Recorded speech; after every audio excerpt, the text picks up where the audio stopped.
This is the 1 hour capsule. Let me tell you why you're here. You're here because you know something. What you know you can't explain, but you feel it.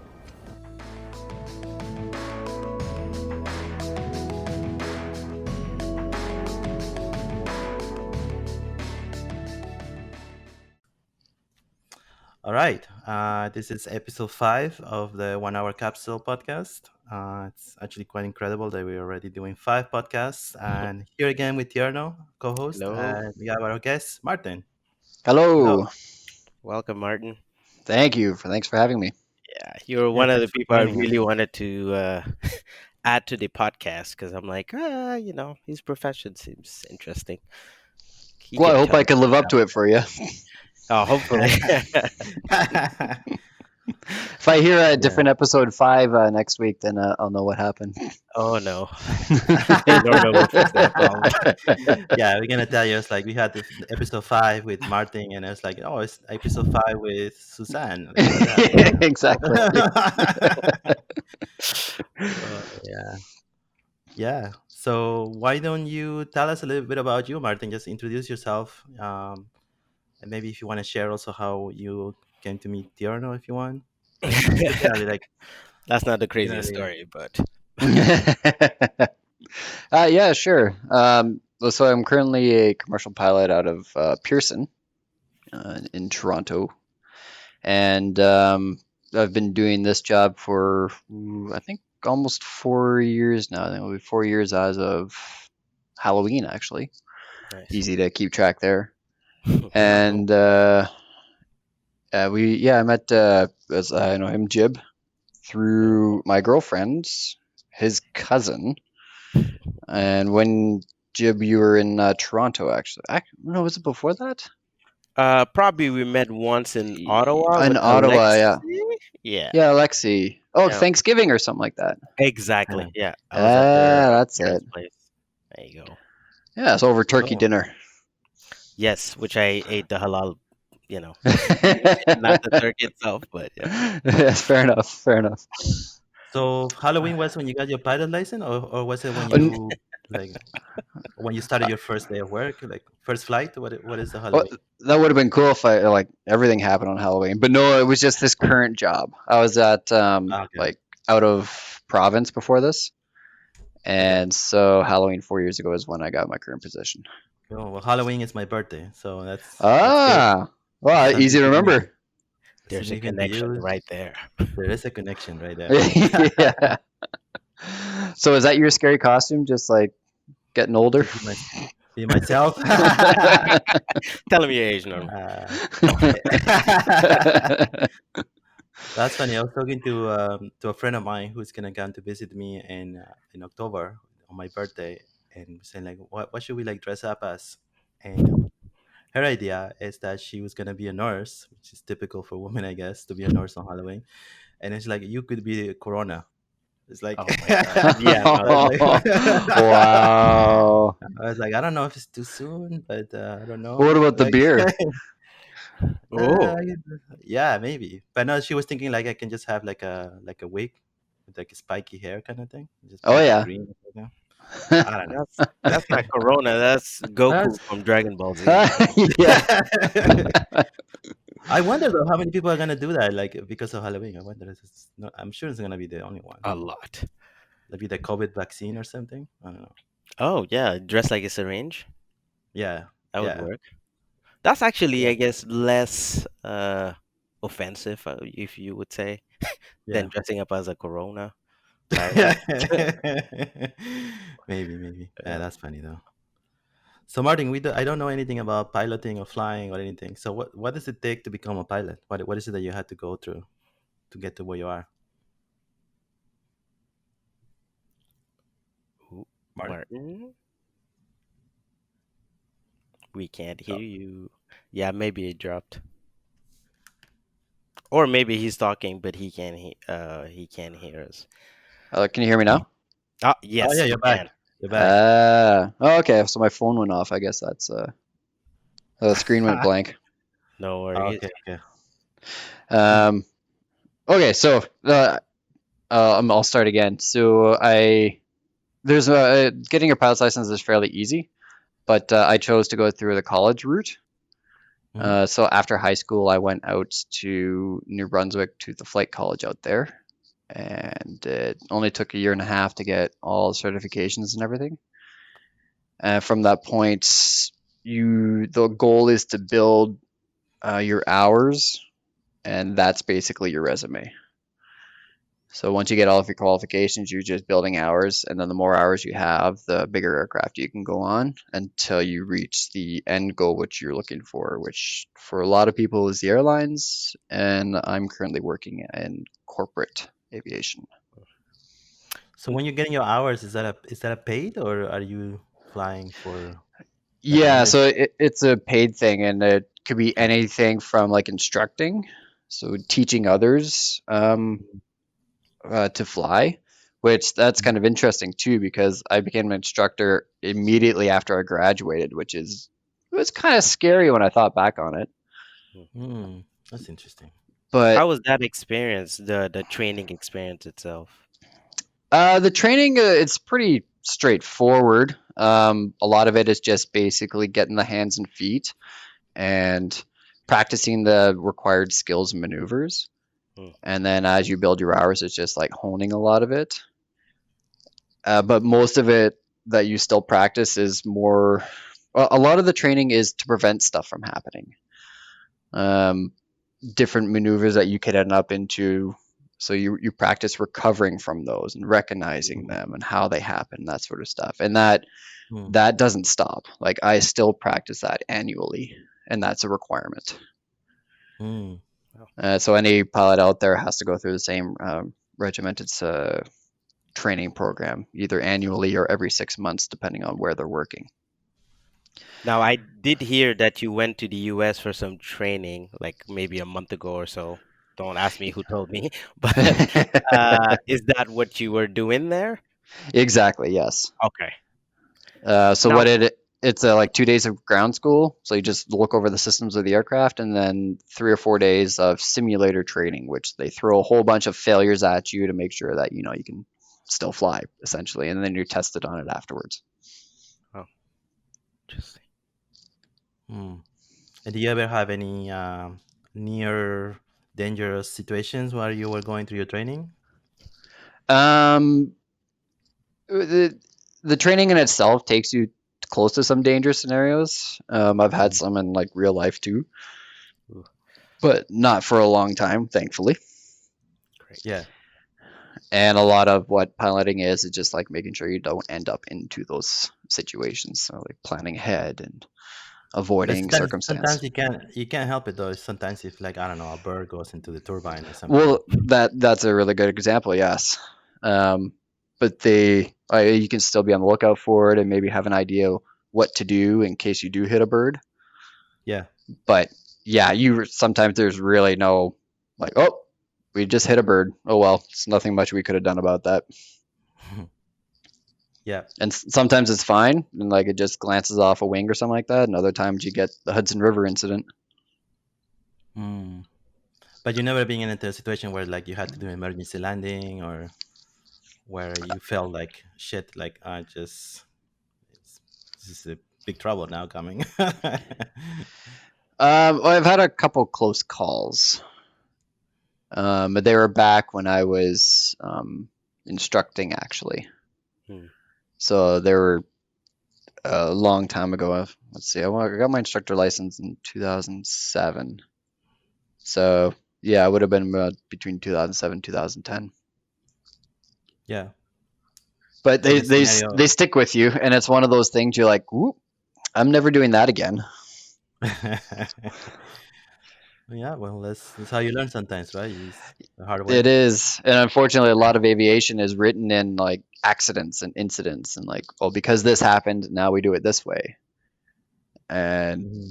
yeah, I'd rather be able to learn from my mistakes as opposed to not. Hmm. Yeah. So as of now, you are flying right now, right? Like you're working. Um, Not currently with COVID, Hmm. but yeah, still employed, thankfully. Okay. But did they tell you? Because I think now in Ontario we're going to phase three, or we are in phase three. Yeah. Did they say anything about like you starting work again soon? When? No, so at the company I work for, like each aircraft is individually owned by a certain individual, Mhm. and the person that owns our aircraft and essentially pays us our salary has said like, no, he doesn't want to do any sort of like worrying about the virus or anything. He's like, no, no flying. Mm. Oh, but it is allowed though right now. Like It if is allowed, the client would and say, "Yeah, I wanna," then it's like, "Yeah, you get to yes, do it." yeah. So my friends and some of my coworkers at the company are flying currently, Mm. Okay, and okay. they've been flying. I think throughout most of it.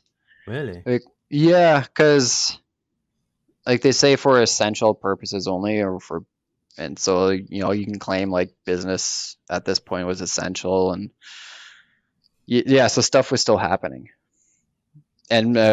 we didn't have to quarantine or anything because like pilots are, as far as I still understand it, exempt from the quarantine rules. Interesting. Mm. Is it the same rules for the, I guess, the commercial flights as the airline route? Um, since you working for a client and they're working for, I guess, the public, if that works, if that's how understand it. Well, so the client would be like a CEO of a company type thing. Hmm. Mhm. So like if they have business to do, but in terms of like working for the people, maybe not so much because they also use it for pleasure. Okay. So if they want a vacation somewhere, they can use the same plane. Mhm. Okay. That's kind of that's different because in my head I was like, if he's working for a CEO, it's basically, for business purpose only. He wouldn't fly for, I don't know, for his vacation or any other activities. Yeah, no, it's still it depends like how they own it too, right? Whether it's an individual or whether a company owns it.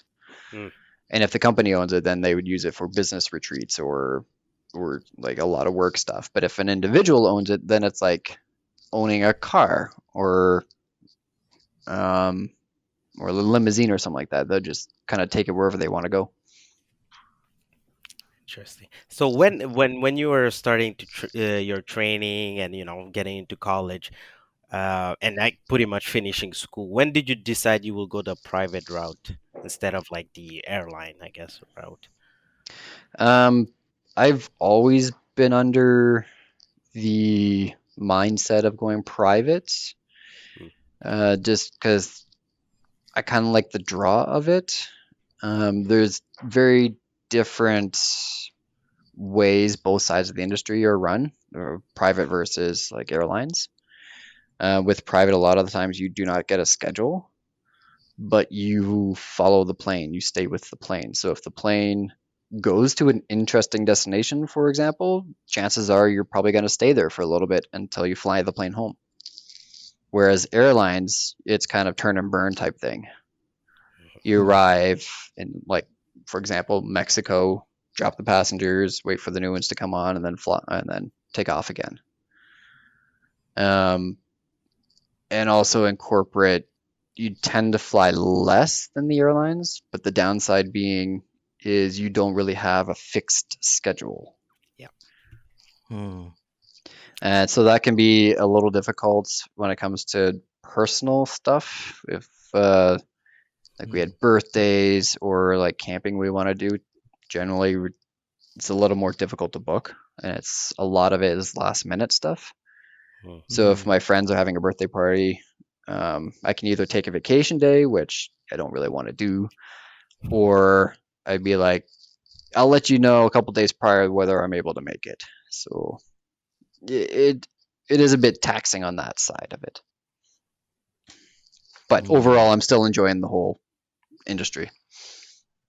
I guess the plus side is basically going to somewhere you've never been or like interesting uh locales where you actually, getting a chance to stay there a bit longer. That's it, yeah. So a chance to travel kind of for free, but you don't Mm, really choose the destinations. You can choose to either enjoy or not enjoy wherever you go. Is there like one place you went where you're like, oh God, I hope we can leave tomorrow? Yeah, there's a bunch of places in the states Hmm. that we've been to that like there's just less to do, Okay. Mm. and we like to be active and go out and do stuff and explore, and Hmm. you otherwise you're up at the bar every night, which you know it's fun too, but it can get old after a time. Can imagine that. So do you get to fly all over the world pretty much, or is it just like dedicated to a certain area? We mostly do North America and the Caribbean. We've been to Europe twice, and it that's has to do with also kind of the range of the aircraft. If somebody wants to go to Europe, they'll typically take the next size up plane. Mhm. So yeah, it's mostly North America and Caribbean for us. And with your knowledge, expertise, what are the range of planes that you are able to fly? How does Oh, that I work? can like whatever somebody wants to hire me for. It's like I have the basic qualifications essentially, and so if somebody wants me to fly a different plane, you go do the course for it, which usually lasts about 4 weeks or so, and that's Yeah, kind of standard. yeah. Um, and then you're good to fly that plane.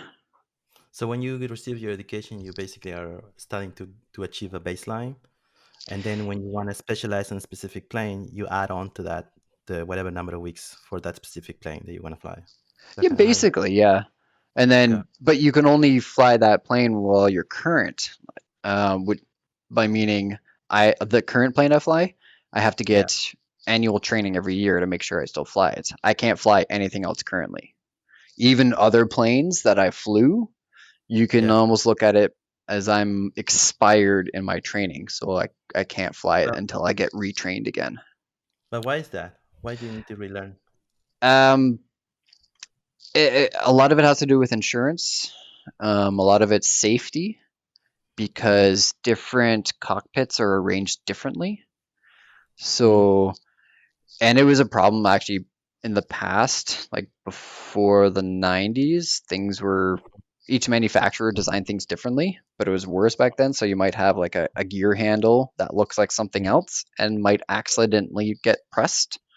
Mm, So that's where the safety aspect comes in because you don't want to be handling stuff yeah. different other than how it was designed for. So there are things I guess are changing constantly, and maybe even regulations may be changing constantly, and you just have Yeah, to yeah, you very much. want to make sure that you're like on the ball on it to just That guarantee. too. Yeah. Okay. And we And does get that include courses every also? 2 weeks online too about like making sure we keep up on certain stuff. So that Yeah. happens regardless whether we're like flying or not. We still have to do those. Wow. And does that also apply to like I don't know if you would do that, but like a fighter jet as well? Like can you like can, realistically can you like take a course of a few weeks or whatever and then fly that too? Realistically, yeah. Like an Like F-16? by choice, I would love to do that as well, but I can't afford that myself, so I need a sponsor. Nice. What is That the fastest, now that we're talking F-16, what is the fastest plane or what is the fastest machine or speed that you've gone into? The one I'm on currently, it's a uh, Challenger 300, and it's Yeah. actually a Bombardier product, like made in Quebec. Hmm. Mhm. And yeah, so it's the only jet that I've flown. So it definitely ranks as number one by quite a So bit. what is the speed that it can achieve? So we operate in knots, and it generally flies at about 450 knots. Oh, And I forget the exact conversion. Let's What do we see, convert it like to? so like 830 kilometers an hour. ah, that Oh, seems very oh, fast. Wow. It's much faster than driving, let me tell you that. Yeah, no, that's But when you're in the But a air, you lot don't of really. the, I'm sorry. when you're in the air, you don't really feel that you're going that fast, right? No, not at all. A lot of times you just feel stationary because you're so high up too. A Mm, lot of the jets operate off instead of the knots when we get so high. We yeah. go by Mach number actually. So like percentage of the speed of sound. Yeah, I'm just looking at. I Uh, was just Googling Mach speed, and you get like hypersonic is from 5 to 10 Mach, and it says it's from 3,800 to 7,700 miles per hour. there's an Yeah, extra decimal point or two. Yeah, probably not that worth is risking flying that fast. hypersonic. Yeah, I don't know what that would be like, but Well, they're do looking they? into that sort of aircraft for like transatlantic travel again, Mhm. which would be crazy if you go from like LA to London in just a couple hours. What would Yeah, couple hours be like? Three? I mean, sorry, like four, maybe three, four. Possibly. Guess it Like, depends how fast they were looking. yeah, that'd But be like back in the pretty day, they had the bad. Concorde, which was the only one of the only airliners that actually flew above the speed of sound. Everything else these days is subsonic. yeah. Is Why did they take out the Concorde? It's not in service anymore. Um, Oh, as far as I know, it was based off like the cost of keeping it up, and then they mm, had a really bad accident, mm, and a bit of the combination of between the two, and maybe a couple other things, it just wasn't feasible to keep it going. mm. It was too They also bad. It have, was a very pretty plane. they also had those gigantic planes that I see. I think it has, I don't know how many decks it has, 3 decks or whatever. Oh, like Um, the Airbus 380. yeah, they have like, I don't know, like a jacuzzi inside, and I don't know what other stuff that they have. jacuzzi? Yeah, they have like Are bar. you They have talking like about Fly bar. Emirates? Probably. Yeah, man. Yeah, how It's can like flying be stressful after that, right? uh, Yeah, probably not. I mean, depend on how comfortable it is too, right? If the water Yeah. it's rocking back and forth, then Does it have a swim up bar too? yeah, that'd be awesome. they probably, that's crazy. How much are those tickets that with those flights? They're pretty expensive, right? Phew, I don't even know. Thousands of dollars, I heard. Oh, probably. Because that's what, like Uber first class? Yeah. Yeah, so It's like maybe next level. minimum 5K, if even that. To That go sounds from pretty low. Kitchener to London or Kitchener to Toronto. Yeah, okay, then yeah, probably not worth it, right? You could just drive. Yeah, exactly. So do you have a knowledge of, just by being in the industry, of like what are like the worst or the best airlines? Like, for obviously public. I don't know a lot of international stuff. Mhm. I have some friends that have gone to like work at out of Hong Kong Mhm. and the UK, and so they would have a better idea because they're also deadheading on a lot of those airlines. Mhm. Um, we, being in the private, are very much reserved from that. So like it, because it's very different industry. Like we don't look into it too much, but Mhm. we hear a lot of the similar type stuff that like you guys would hear in terms of um, stuff the airline's doing, or Mhm. in terms of ticket sales, like not refunding people and that sort of thing. Yeah. Yeah. Yeah. Yeah. Then flying airlines in the States, like a lot of them are pretty comparable to flying in Canada. It's just cheaper down there because there's more airlines, more competition. Mm. Mhm. United, Uh, yeah, yeah, United, American, Eagle, Eagle. Delta. Wow. Yep, Delta. There you Yeah, go. Delta is okay actually. That's Yeah, compared to United, to me, anyways, it's it. okay. Do Food you could have a be bad better, but experience? never had. Well, the United, it was just their air crew basically. It wasn't the flight itself. It's just very rudish, and you know, Okay. yeah, that's about it. But it Yeah. wasn't the flight itself. So I don't know. I don't really have any comments on that part per se, but I'm sure you can find a lot on Reddit. Yeah, I'm sure too. There's a lot of online forums even that pilots use too, and they can discuss back and forth.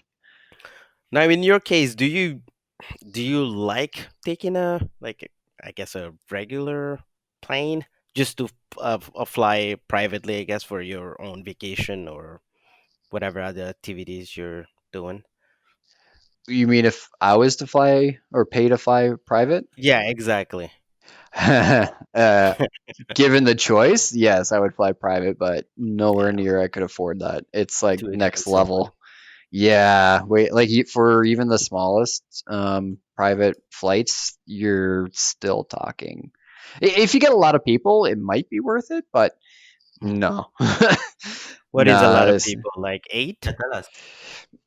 yeah, depending on the plane or like with the smaller planes, you could probably only fit five in. So if you're Hmm. all going to a destination that's maybe not a major airline hub, it could be definitely worth it because they can also get into a lot of smaller airports too. Ah, Hmm. And that's a big thing with northern Canada. Um, they're not. It's not private. You know, like that's more of a charter type thing. But you're taking smaller planes around, kind of like you can almost view going to Jazz. You know, Jazz okay. goes hits a lot of those Yeah. smaller airport hubs. Mm-hmm. So that type of thing. If you're taking a lot of people to a small airport, Interesting. Hmm. Yeah, okay. It sounds like it's out of my range because you're not even mentioning a price. So I was like, all right. I yeah, think no, it's not worth breaking the bank Well, I'm for it. thinking like logically, like if you want to go to Vancouver, the flight costs around $600 to $800, right? Hmm. yeah, And and if yeah. you You were could to, get a round trip for 500 too if you're lucky. you mean doing it the way that you describe, No, and no, no, no, no, no, No, no. I mean hell airlines. Sorry.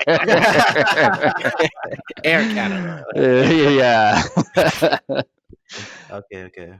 Well, I remember seeing I think one advertisement for one of the smaller jets to New Jersey Hmm. for one way was $2,000. Whoa. Yeah, Yeah. that's But pretty that's not for per ticket. That's for the plane. So if you put five people into that plane, it breaks it down quite a bit. Well, that's not so yeah. bad, but you need to have a pilot. You have to pay the Well, pilot that's too. included in the like the two Yes. grand. Really? Okay. Okay. But That's terrible. I might go to keep in New Jersey mind, now. Okay. you might have to Oh, pay for both ways though, like Oh, there and yeah. back. so 4,000 in total. Yes. Split by Ooh, five. Not bad. the five.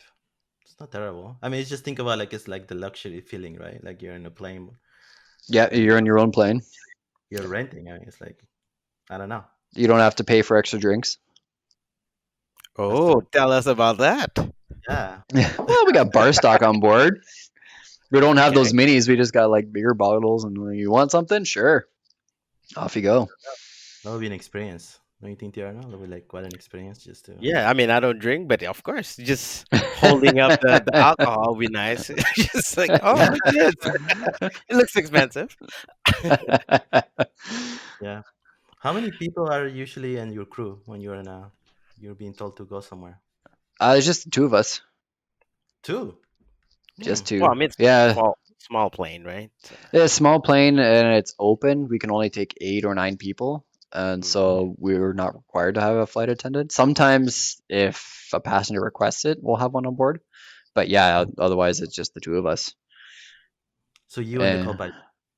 yes, and it's interesting. This is also where it's different from the airlines very much because we have to look after them during the flight. So we help them board, we load their bags, we serve them drinks and or food once airborne, Hmm. and we help organize like transportation for them on landing, or we help ensure that it's been like organized or whatever. So Hmm. multitasking. Yeah, Yeah, totally. and when you get somebody where we've had before, somebody coming from the airlines into the corporate, and they're like, "Wait, I have to do what?" It's a very different work because they're like, "No, usually they just close the door and the flight attendants take care of everything. They don't have to worry about it." Hmm. Yeah. So it's something that you got to keep in mind if you're want to go the private end. Mm. And uh, and you can tell us or tell me if you don't want to disclose. But is there anybody famous that you would have met Yeah, during a few. that you can disclose? Yeah, oh yeah, because they happened a while ago. Yeah. A certain like announcer from American Idol. Oh, okay. That's all. Okay. Let's see. Uh, let's see, And he's Jason stuck. Kidd. Oh, nice. Yeah, just to get the NBA legend. Yeah, Awesome. he was really He's nice actually. It was nice to see. Yeah, he seemed like a well, I don't know. On the court, he seemed like a nice guy, but I don't know. Yeah, he Uh, was nice off it too. It yeah. was good to see because we've seen some other people that are less than cordial, and it's you're like you like this person a little bit less now. Oh my God, yeah. And it's worse for you because you have to meet them, right? Because it's not just oh, I'm gonna fly and hey, there you go, there's your bags. You still have to do your Yeah, task. exactly, right? If they're Mm, like demanding stuff from you in the plane, like I mean, you can't really say anything to them. mm. The best you can do is like, no, sorry, I'm needed up front, and then go back to the front. What is like Uh, the most jerky or the asshole thing that you've Ridiculous. been asked to do? um, a lot of the times it's like um people who are on board and do a lot of drinking, Mm, Mm, and so we're left with the cleanup. mhm. yikes. And yeah, it's just like it's like trashing your Lexus car where there's bottles all over the place and it just doesn't like it smells of beer and uh, uh, that that's the worst that I've experienced there. We've had attitude from people, but that's normal. Like if things get delayed beyond our control or Yeah. even like things that we missed or messed up on, like sorry, like we're gonna have to be delayed for this or even getting de-iced. You're Yeah. gonna get people who are upset regardless. We actually had one person. Um, we were flying them back from Vancouver after. We flew them there like the day before, and then we're flying them back home at night. And our lavatory is at the far back of the plane, so when the pilots have to use it, we have to walk past the passengers to the lavatory and then come back.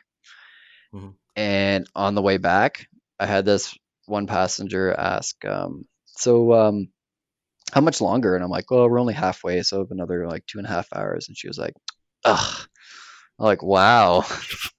I was like, oh, God. Uh, First of all, you're flying back corporate, private. Your feet are up. There's nobody beside you. hey, relax. Like when you're used to it, like you get used to those things, right? Mm. Yeah.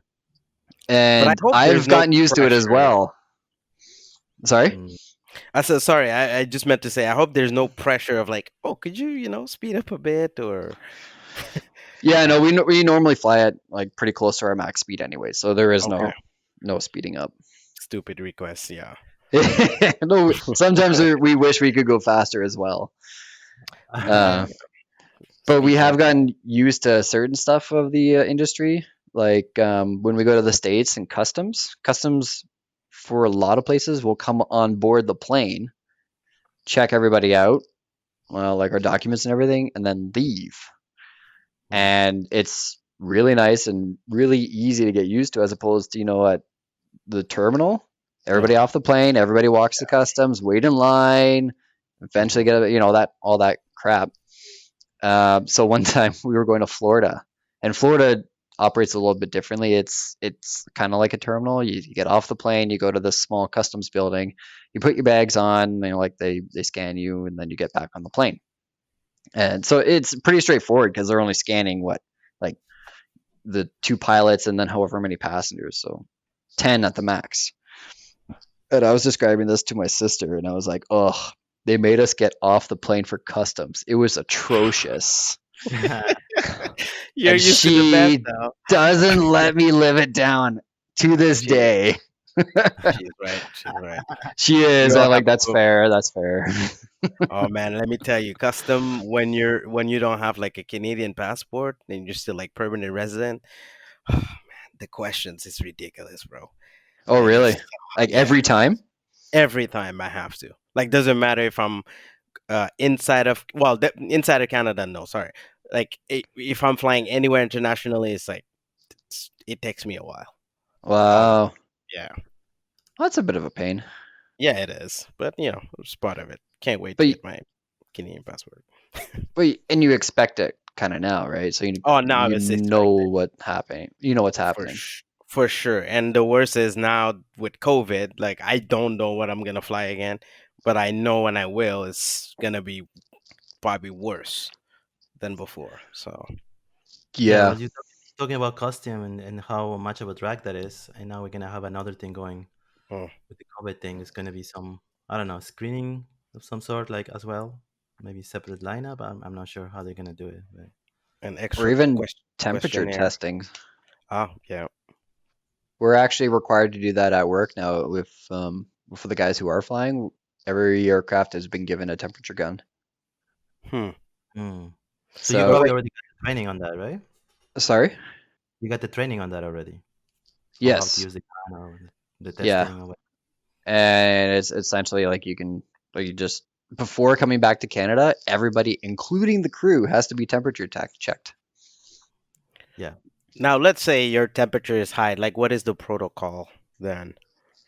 Well, officially they're supposed to be denied boarding, but it like I guess it depends how high. If it's like a point of a degree over, Mm, mm. when you're standing outside in 30-degree weather, It's Mhm. normal, right?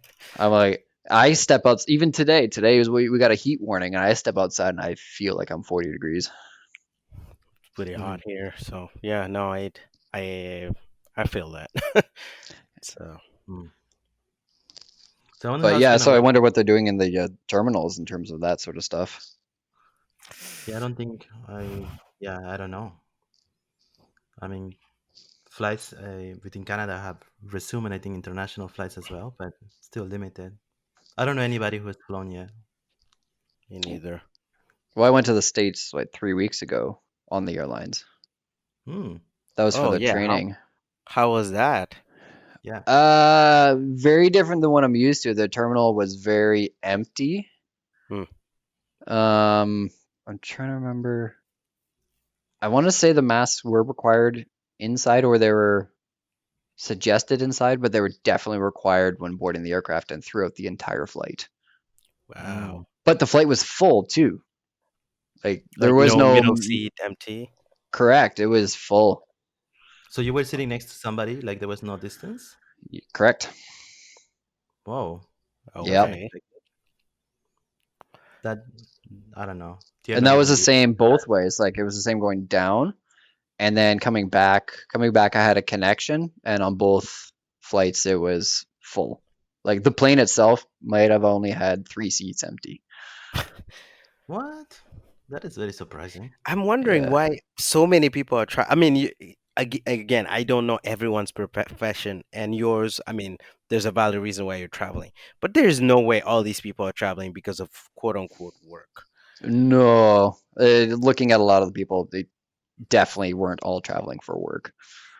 So, like, what's So the it's point of not being traveling right regulated now? at all. Like they say don't travel for pleasure, but like people are like they're not being stopped. Even at customs, they're just like, okay, off you go. Man, we're in trouble. Yeah. This is the States, and I know me and Tia and our other friends, we like to talk about all the time about COVID and the changes that are happening in the world, and we Mm. just I don't know, one way or another, we just end up talking about the States and the decisions that they make. Because I think like this week, for example, they opened Disney World. Oh Like yeah. open Disney World, like how is that like needed right now? Why would you like? I don't know how many cases per day or whatever they had, like in I Florida. think I it think was like 17,000 or something. yeah, something Oh wow. crazy number like that, right? And I Yeah, was like, yeah, let's open Disney World. Well, then that's just gonna increase the numbers, right? Yeah, 100%. And but I think the issue in the States is they're just focusing on the death numbers, which is like, okay, I get it. But the problem is not just people dying. It's the problem is like we cannot stop the spreading. Until we Yeah. do, then you're not gonna have a normal life. No, not at all. And like even people who get sick and don't die, it's like there's long-term effects from this virus. Ask Norman. We have our boss. She caught it twice. Twice. But not twice. Twice. I think she just got it once, and then the virus Okay. wouldn't leave her body, and then we just resurface again. But I don't Oh, know okay. why. Okay. No, Okay. because Okay. I read into this, and then Yeah. there's a percentage of people in the world who get the virus and who have to live with it for like months, and That's and as opposed crazy. to like what we. I mean, nobody knows anything really, but like, usually you think it's just a couple of weeks. Mm-hmm. That's what they say, like you need to self isolate for 14 days and whatever, right? But for some small percentage of people in the world, the virus stays with you for months, and in many cases, there are longer term effects, like to the lungs and apparently even to the brain. But it's not well established yet. No, and We that's another scary aspect of it because you don't know. Like, is it gonna affect you like a cold, or is it gonna be long lasting? I feel like it's Was the she like latter. sick for those couple weeks, like the entire time, or did she get better than sick again? Yeah, she was really sick for like a couple of weeks.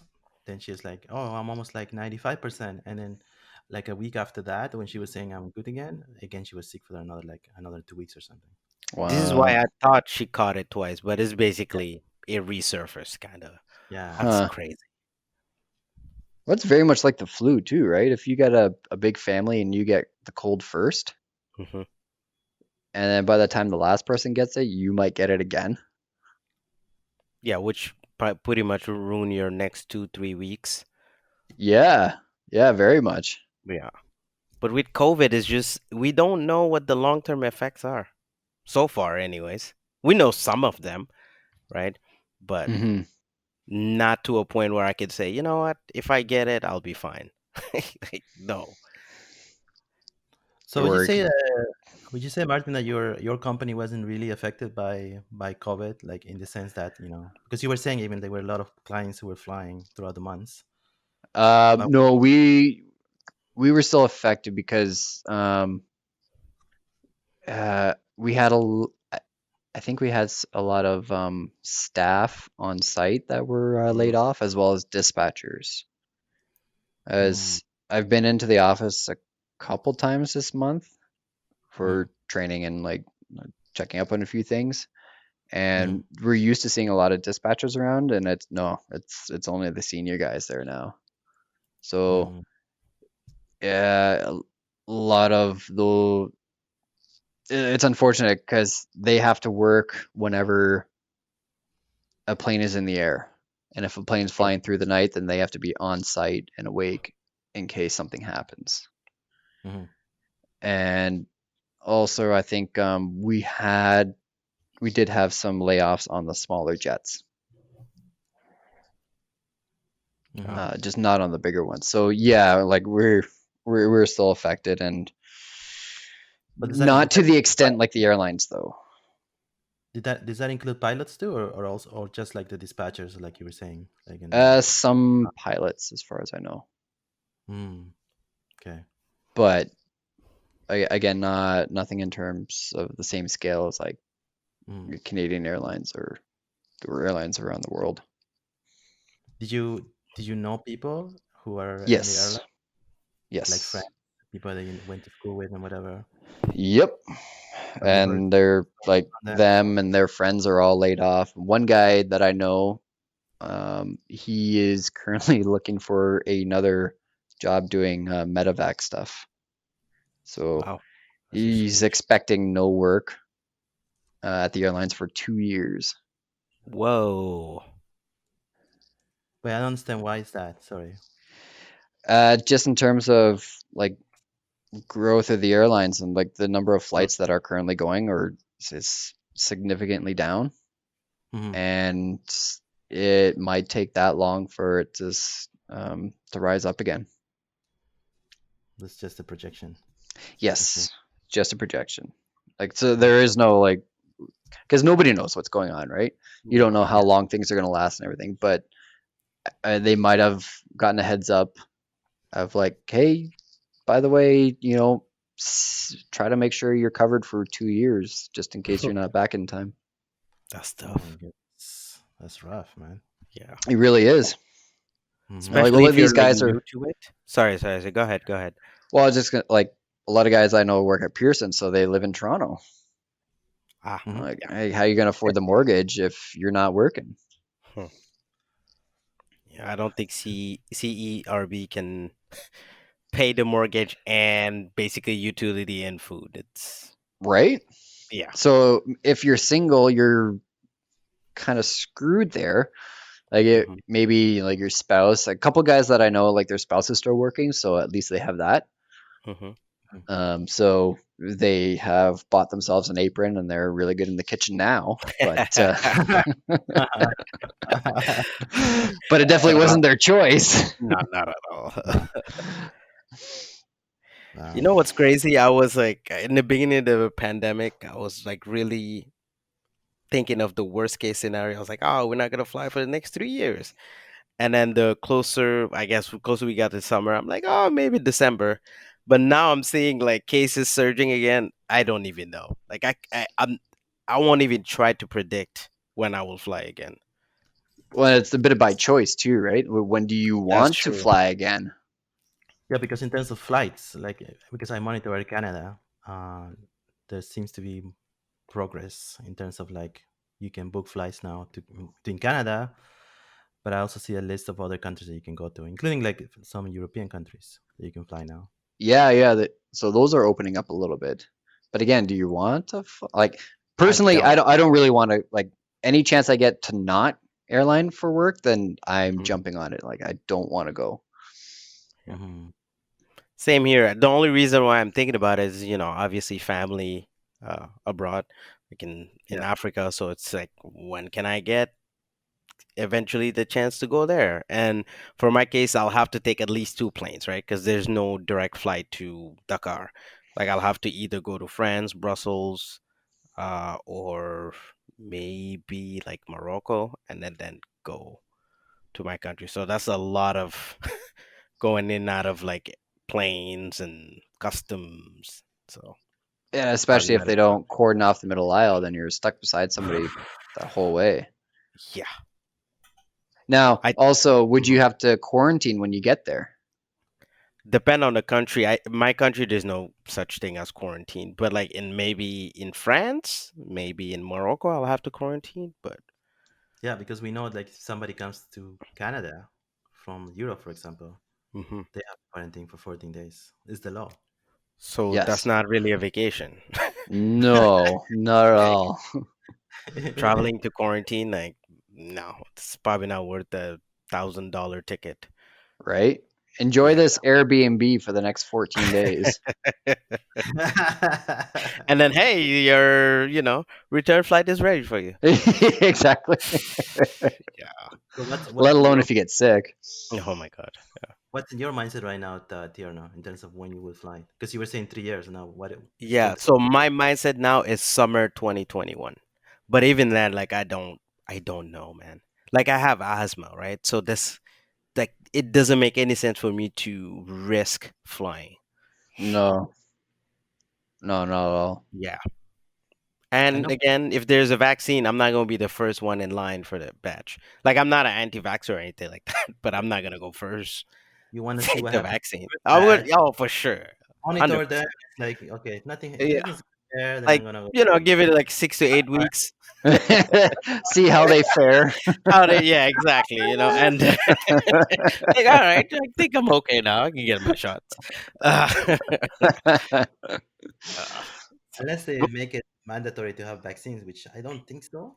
I mean, look at what's happening with the masks being mandatory. Look how much opposition Oh, there. seriously. And same even in here. Canada, you got a whole bunch of people objecting to wearing masks. And like, it's only like you're only going to wear it for maybe an hour, or if you're Yeah. flying, a couple hours. Even There's so groceries is many like essential 30 workers minutes. that are wearing it all day long. Like, they can do it. Why can't you? All right. Yeah. Or Yeah. businesses that are open. Like, I'm going to physio, and Mm. the people working at the physio wear their mask all day. Yeah. Yep. I'm doing physio too. As you know, I had like a serious injury, and she's wearing a mask. My physiotherapist is wearing a mask all the time, and Hmm. like I'm working out with a mask on, and honestly, like it doesn't change much. Yeah. So, I breathe a little bit harder. It's a little bit more of effort, course, but like we're I'll not take that dying. over getting sick. Yeah, exactly. 100%. Yeah, especially a virus we don't even know how it will affect us in the next few years. So Hmm. yeah. Yeah. What a year.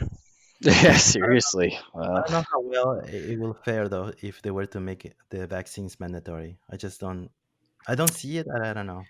That stuff. But then again, you cannot wish that a lot of people would have it because otherwise it's like, how is it okay that only a few small number of people have it and then there's like a half the people don't do it. I don't know. Yeah, because we're just gonna keep that vicious cycle of like just keep getting COVID and surges here and there, and they'll drop, and I don't know. It's, I'm Well, just afraid it'll be like mandatory to get a job if if you don't have to like you'll have to get the vaccine to get a new job or whatever. you Yeah. know what? I wouldn't be surprised Hmm. for, especially for a lot of services where you're interacting with people Yeah. or interacting with a lot of people. Hmm. I wouldn't be surprised, but again, I'll still believe it when I see it. Yeah. Yeah. But I know, like you were saying, if it works, will make it mandatory because I have a friend in Peru, Lima, Peru, right now, and she just got a job. And in order for her to get the job, part of the job application process was to actually take the COVID-19 test, and she actually gets tested every week as well, Every Wow, week. Wow. every week. that's That, crazy. so that kind of puts in like maybe an extra layer of fear, like if you're gonna lose your job, because it's like if you're not careful and if you have COVID, maybe like I don't know if they would fire you, but like also like because of the nature of the work, like she kind of has to be with people, so probably they would fire her. Like it's so crazy when you have to think about it like that way. You know, it's like you have to be careful. You have to be extra careful if you don't want to be if you want to don't want to be unemployed. But with with COVID, like doesn't matter how careful you could be, you could still get it, right? Just by Yeah. touching I don't know, touching something or just walking You by know, like, someone who possibly has it. So yesterday I met up with some friends at the park, right? Like, and yeah. we didn't shake hands, but you know, like we were very close. But I wonder, like, if you were like, you gotta be more careful. That would mean like maybe I don't meet with my friends physically, keep it all virtually. Just that's the extra day of care I take. Or like what you do here, no? Like you're avoiding public transportation, right? Because you feel you're vulnerable, more Yeah, vulnerable. I'm definitely vulnerable, so I'm avoiding any public transportation. Uber 100%, I'm avoiding that for now. But if I have no choice, I'll obviously take a Uber. It can't be that bad. Um, what I'm just worrying is like when will I start taking little risk, right? Because like eventually I can't just stay at home in my basement, order my food through Instacart and go about my day. Like maybe eventually my job will be like, hey, you guys got to show up. So you know, I don't know. I Hmm. Yeah, don't. that's kind of Yeah. scary to think about. Hmm. Like I don't really have a definite timeline of like when will I start taking more risk, if that's the word. Hmm. Maybe it's a mental thing too. Like, you might get to a point where you're starting to go more stir crazy. Yeah. Well, I'm already going stir crazy, right? But at least it's sunny and you can do stuff outside. No, for sure. What happens in the That's winter? great. Yeah. But that winter thing is interesting because if let's say COVID started in here anyways in like November, I think we would be in terms of cases anyways. I think we would be fine right now because people will be like, it's I don't know if skiing is worth it for me to go out or any winter activities. Well, skiing is a very good isolated sport though, That's true. because if it's cold enough, like everybody has a mask regardless. There True. you go. You just made a point of why we should wear masks. Yeah, I'll just put on my ski mask at night, walk Yeah, around but the I city. guess my point wasn't like really good, but I was just thinking of it in terms of like how cold it is, and then people be more willing to stay inside compared Oh to yeah, now, where it's yeah, like, man, I can't miss out on this like 3 months of summer. Like, right. fuck it, I'm gonna go to a patio, like, because it's summer. Oh, there's so many patios open now too. Yeah, I don't know how that work with the social distancing per se. Like, I do don't they know if have they're less doing chairs, or maybe every other table. that would make more sense? Which, I mean, I have no problem people going to a patio. It's just like I don't understand why Quebec is opening bars and people are just like, how alcoholic is your population? Like, do we really need to have bars open? Like, you can get the patio open, it's fine, but not the bar itself. Right? Like every bar I've been to, it's always been kind of busy when ordering a drink, Yeah, you got to push people just to get to the counter, let alone get your drink. right? Yeah, Hmm. I guess it's worth the risk for them. I guess so. Oh yeah, I don't know. LCBO is cheaper booze anyways. That is true. Um, One thing I'm worried though with COVID is just like our kind of like social etiquette. Will that like be super affected? Because we're obviously for the next whatever time we won't be able to socialize as much. And how will that be like, let's say, post COVID? Will there be this awkwardness or Yeah, I could see a little bit. Like if you walk beside somebody on the sidewalk, there's a wide berth that happens. Like I don't know, yeah? whenever I walk past somebody else, like the sidewalk's only so wide, right? So you get people walking on the grass, like I walk on the grass and then they walk on the grass. Is that gonna carry on to other things like business meetings? Are you gonna like get a buy a really big table? And they like have a seat in between everyone. Exactly. But it might save a lot of companies money, right? Like, as you could see, I think if I'm not mistaken, it's is it Survey Monkey? That's basically saying we're permanently closing our offices. So, Oh, Mm. did they say uh, that? yeah, And they did it Uh, which is like that's a shocker to me. beginning of March or something. It was Yeah, very but it was like in April, I think, something like that, where they're like, yeah. yeah, fuck it, we'll save money. huh. It's true that it does though, because like Dion and I, we work in the same office and like same organization, and I don't know. And I'm speaking with a lot of other professionals who work at other organizations, and it's just what I hear is that since we've been working at home, at least a lot of us feel that actually productivity has gone up. Hmm. Its productivity has not gone down, has not gone suffer. At least the activities that we are able to do through our organization are things that we are able to do whether COVID exists or not. I mean, at least for the moment. But the work that we were able to output is like, from my experience, is higher. Way higher, and seems like we're way. I don't know why we're so busy though. So what? Well, for our Let's case, I know a little bit why, but it seems like so we're constantly busy.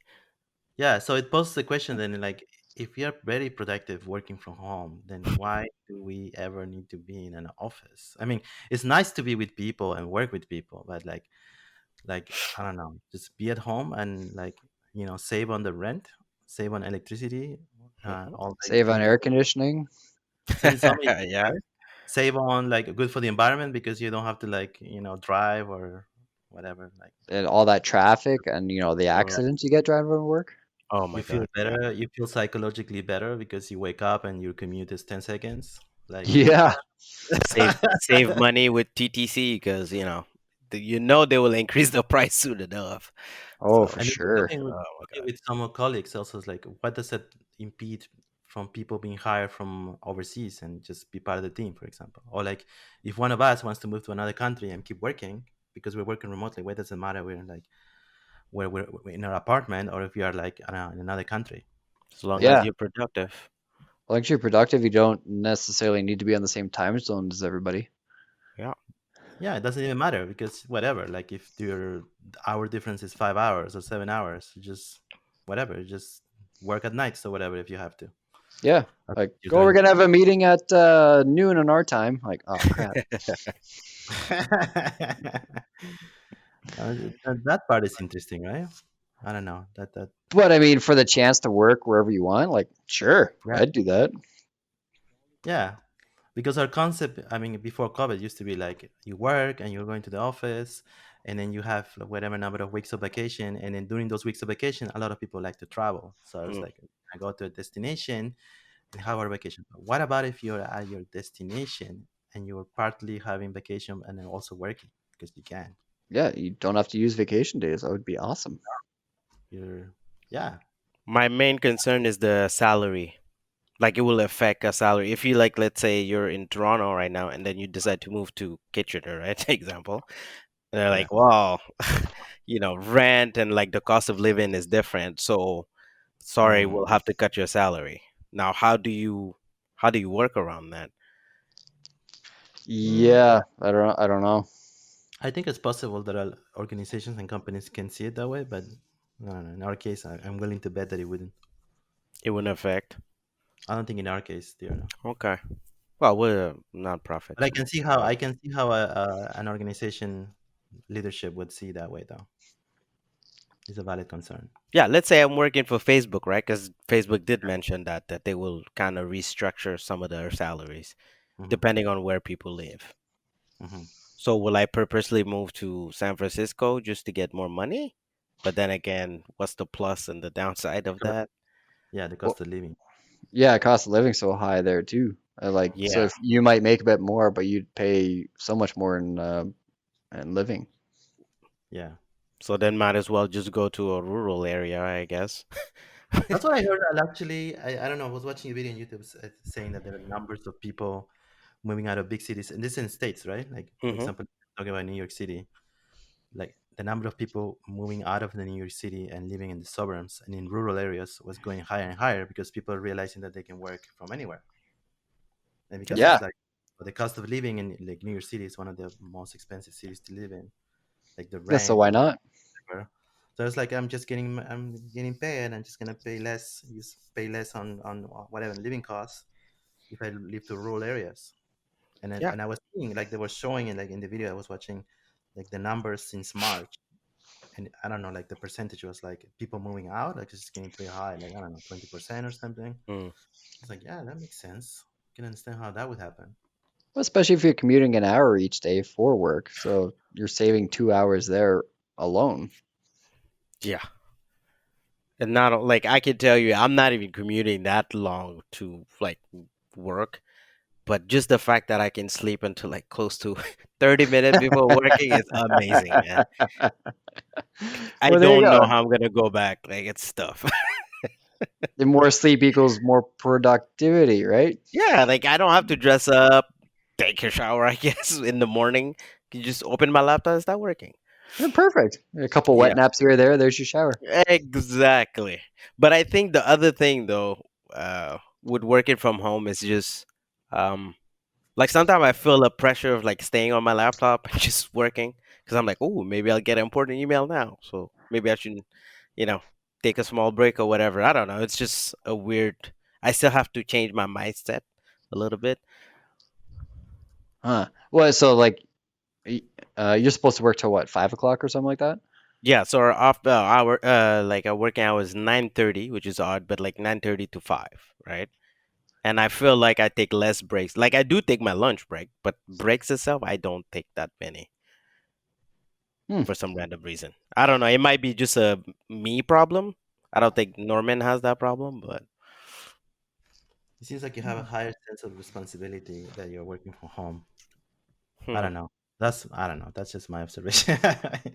You could have your own reasons, but yeah, no, I don't feel that way. I just feel, like sometimes, um, like if I want to take a break to like work out because I have like my bench and my weight, Yes. I do it for like 15 minutes. It's something that you cannot do in the office, right? You cannot do push-ups in the middle of your I working. mean, you could. We It's could just try and see. you might get called from HR, but just making everyone feel uncomfortable. But But when you're working from home, you can just like do that, right? You take like a 15-minute workout break, or you could take a 10-minute nap and then just keep Mhm. working. Feel refreshed. You can take a shower, like 3 showers if you want. Okay, Yeah. that's a bit much, but okay. Have some home cooked food for lunch. Oh my God, Actually do yes. that. I actually do that. Like I changed my diet now because in Peru, where I come from, when I was living there, the way that they eating, you had your breakfast and it was a kind of like an important meal, and then around 3, that's when it was your dinner essentially. So Hmm. you at 3 or 2 is your dinner, and then at night is kind of like you either don't eat anything or you eat something very small. Okay. And Yeah. what is here, our dinner is like 7, 8, 6, whatever, right? After work, because according to like 9 to 5 hours, let's say in the evening is your dinner, it's your big meal, right? Like Yeah. now because of COVID, I've changed it now. Like I'm now in Peru mode, so it's like my lunch, I don't eat it at 12 or 1. I make my dinner, so it's ready by like 3 o'clock, and that's when I Mm. eat my meal. And then at night, I just eat something very small, which could be just as small as popcorn, and that's it. And also, Popcorn. feel better doing that. I don't know. Talking about popcorn, do you guys think that the movie theaters will make it out of this? Ooh, that's a good question. Yeah. Or I like, feel like so they they don't even make the same money if they, have this block off a whole bunch of seats. no. No. I feel like there will be a lot of, like, let's say Cineplex, which is a very large chain Hmm. theaters.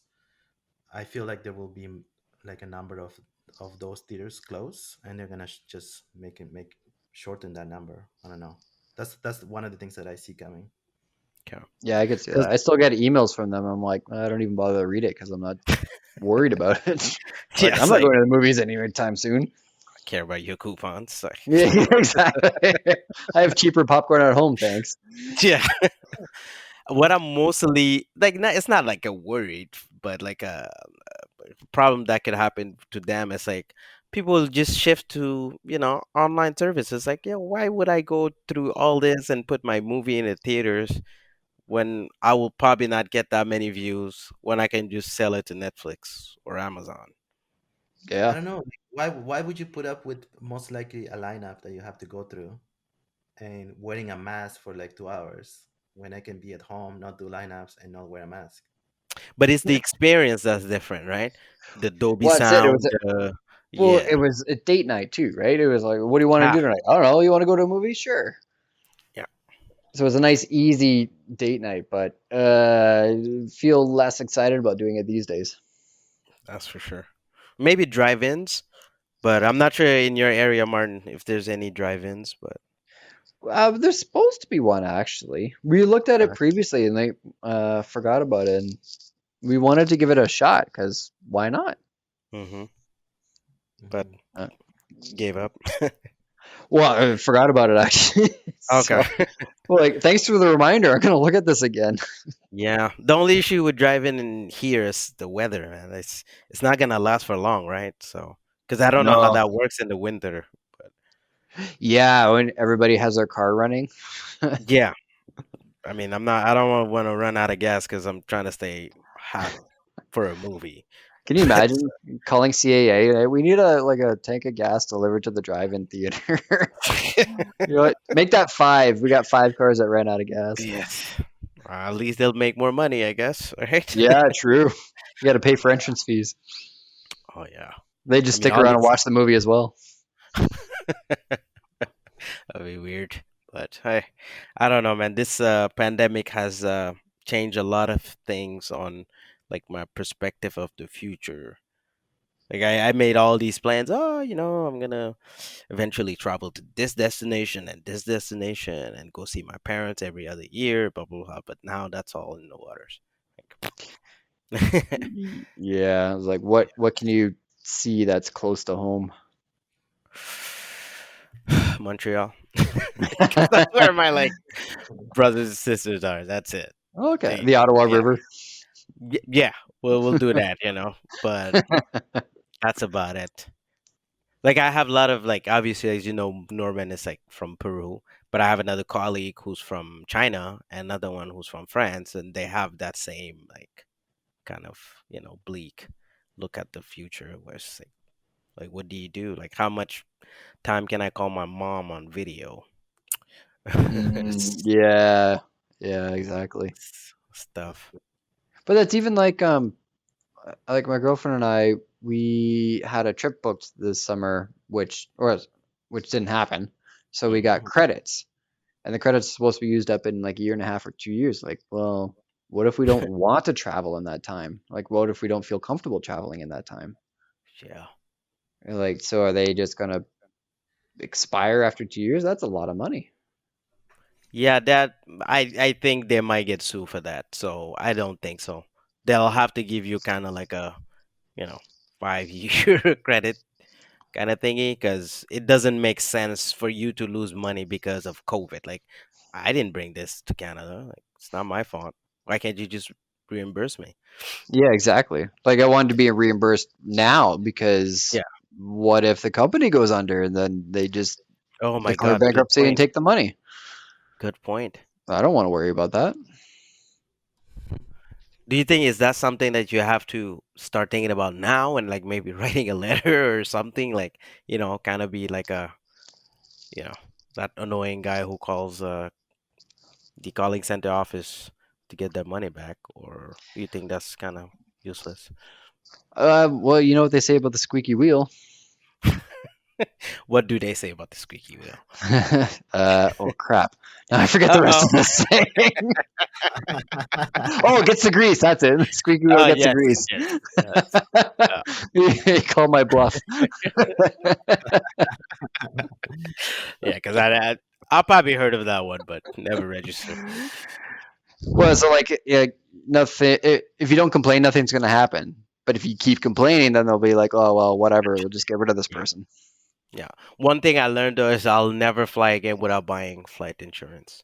It doesn't make sense. Yeah, It's like it's stupid to not to. Like 70. yeah. Well, and yeah, and that's all. Like just $70 compared to what you could be caught with. Yeah. In your case, two flights, right? So over 1,000 probably. Yeah. Well, because we had Airbnbs booked too, and it Oof. was rent. Yeah, those half of those got reimbursed, but the others are like Airbnb credit, which I'm like okay with Even because then, we it's can like, still mhm. use Airbnbs locally Or Yeah. cottages, yeah. or cottages. So Mhm. that's fine, but it's more the airlines because that was definitely the higher price. Hmm. I'm kind of surprised you're saying that some of your clients are using Airbnb because I'm just thinking if they can afford private No, this jets. was just me, like myself and my girlfriend. That was our trip. Oh, okay, okay. I thought it's like the clients. It's like they're affording private jets. Why not like 5 star hotel? Yeah, right. Like all the Jeez. money goes into the flight, and then they just bring their tents. It's like, yeah, why would you do that, right? Yeah. We didn't ask you this, but uh, like when you were growing up, what influenced you to become a pilot, basically? Well, my grandfather was in the Air Force, Hmm. Hmm, so he flew bombers. cool. Wow. He was lucky enough, like he was around World War II, but he was lucky enough to not. Um, he signed up just at the end of the war, so he wasn't really deployed. Okay. And then my mom almost got her private license, but I got in the way. I see. Well, hey, at least you're fulfilling her dream, kind of thing. Yeah, exactly. Well, as long as I still take her up from time to time, Mm. that's the requirement. Hey, But yeah, it was just one of those things that I was always interested in. Right, just liked airplanes. interesting. And how did you like start? Like, let's say when you were a teenager, was it like, oh, I'll play Flight Simulator and get a sense of what this is? I no, I never really got into flight sim. Okay, I that's had good. one computer game that was based off like fighter jets in the Air Force. Okay. I enjoyed playing that and like shooting down other planes type thing. Was it like Microsoft Flight Simulator? You know what? I really can't remember what it was like. It was more along the lines of like Combat Ace or something like that. Ah, Oh, okay. I played that game. Oh, Yeah, yeah. It wasn't that on the PS2? they ported it to PS4 now, and it's called Okay. Ace Combat. It's called Ace Combat, no? Ace Ace Combat. Combat, yes. Okay. Yeah, Yeah, so I played the PC version, which was difficult yeah, on the keyboard. yeah. But That's cool. yeah, so it was that sort of thing. And then after college, it's like, threw out my application to a few colleges. One accepted me. I was like, sure, I'll take it. Mm. And then from there, it's like basically living your dream. Basically, yeah. Yeah. Now, do I you like. have any like favorite plane movies? Kind of like a movie surrounding like a You pilot or you something? want him to say Top Gun, don't you? A little bit, just a little bit. Just looking But for you know, it. I'm just waiting for his own answer though. If it's not that, then Well, I'll be disappointed. Top Gun 2's coming out this year. True. Well, if we'll see. Well, straight to video. Oh yeah, for Netflix. So why don't you tell us also like what is a movie that you think represents the life of a pilot that you can talk about? Because I'm sure you've seen if or if I two. said flight, would that be terrible of me to say?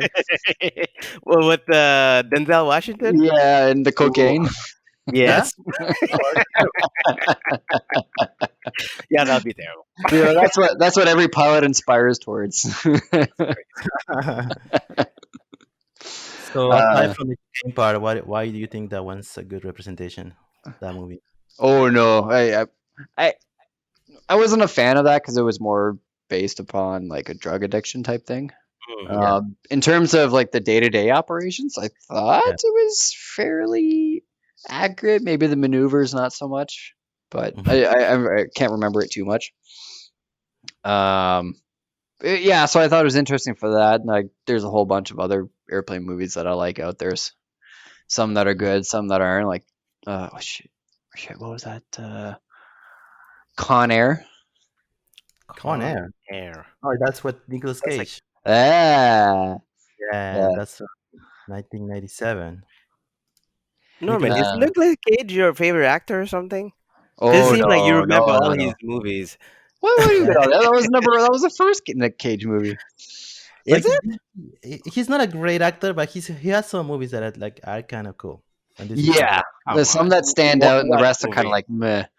The Rock. The Okay, Rock, okay, yes, okay, okay. yeah, with Fair. Sean Connery, yeah, Yeah, that one. And that then was a I don't know if you remember, but he was in Kick-Ass. Yes, that's true. Okay, okay. You're right. You're right. But his face was covered for a lot of it, so that might have improved it. Oh, Face Off with John Travolta. That was a good. yes. Wasn't like Yeah, 1990? That was like same year as Con Air, I think, yeah, it was right around the same or time. 99. Yeah. Yeah, Okay, that's good. maybe he does have some okay movies. That was probably his prime, and then he started doing what was it that he was doing that superhero movie with the Uh, skull? What was it what's called? his name? Flaming Skull, Marvel. Oh, Knight Yeah. Rider, Knight Rider, Yes, Ghost Rider. There you go. Ghost Rider. Yeah, Yes. that's That's it. when he was. That was when he was starting to go down. Okay, No. just like I don't just like the. know. You might have gone down from the bees.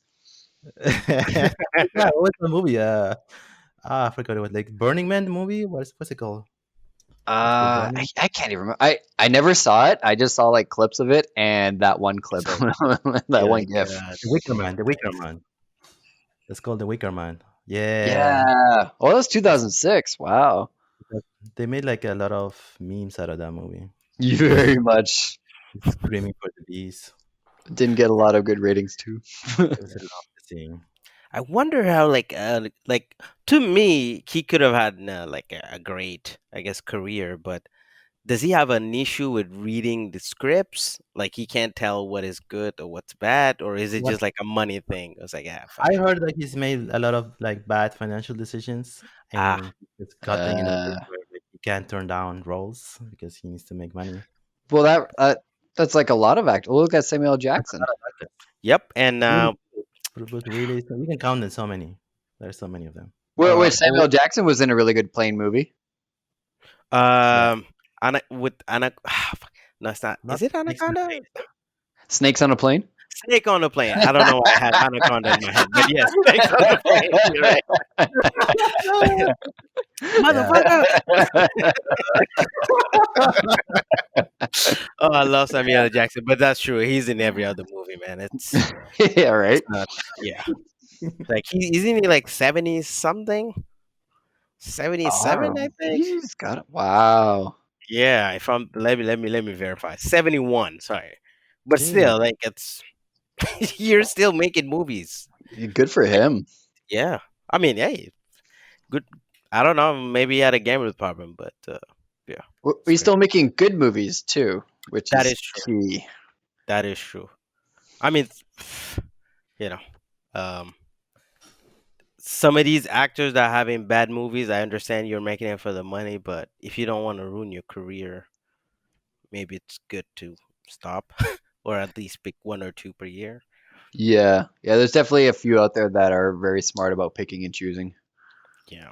Because De Niro, at one point, I was like, why are you doing these comedies? And he kind of, you know, redeemed himself with that last movie that was released on Netflix. Kind of too long though, but Irishman. The Irishman, yeah, I couldn't finish that movie, man. too It's long. to an hour. I was like, okay, I don't have patience with it. Yeah, we It's, see the 3 hours and we're just like, we get intimidated by that. Yeah, I don't know if I can commit for like this long for a movie. not Yeah. anymore with all these contents on the phone for like 6 seconds and Well, whatever. that's just it. And you're like, what just happened? I don't know. Like half Yeah, the movie's gone. yes. But Maybe that's a good thing. I found a trick though. If you want to really focus on the movie, you put subtitles, and then like you'll force Uh, yourself to kind of read, and then it'll help for a bit, but not too long. that's an interesting trick. Do you find you get more tired when you have to read the subtitles? No, not really. I just like it annoys me at first because I'm like, why am I reading this if the language is the same as the subs? Like if I can understand, but Right, no, right. it's just for a way for me to kind of focus on the movie and not just look at my phones every 2 minutes. Oh, that's a good point. Because yeah, I'm kind of addicted to my phone, which is yeah. Like honestly, I don't know. Sometimes I just pick up my phone and then I'm just staring at it for like 30 seconds. I'm like, I don't know why I was. Well, not only that, you're like, okay, I need to check something or I want to look something up. You pick up the phone and then half an hour later you put it down. You're like, oh crap, I was supposed to check something. Yep, I like completely forgot what it was. that's my Facebook experience basically. Oh, let me send a message to I don't know, chill, and then next thing you know, I'm in a rabbit hole looking at who said who on on a post. Like, eh. Yeah, you put the phone down and then like Greta, my girlfriend's like, so did you order the pizza yet? Oh crap. Luckily, I don't have that problem. Well, that's like both our problems because then the pizza's not ordered yet. That's true. We're still hungry. Are you ordering more food now, or are you guys cooking more? We're doing a lot of cooking. Okay. We still have our cravings of like of not cooking, or if we're Hmm. out all day, like I don't want to cook anything, and we'll grab something on the way back.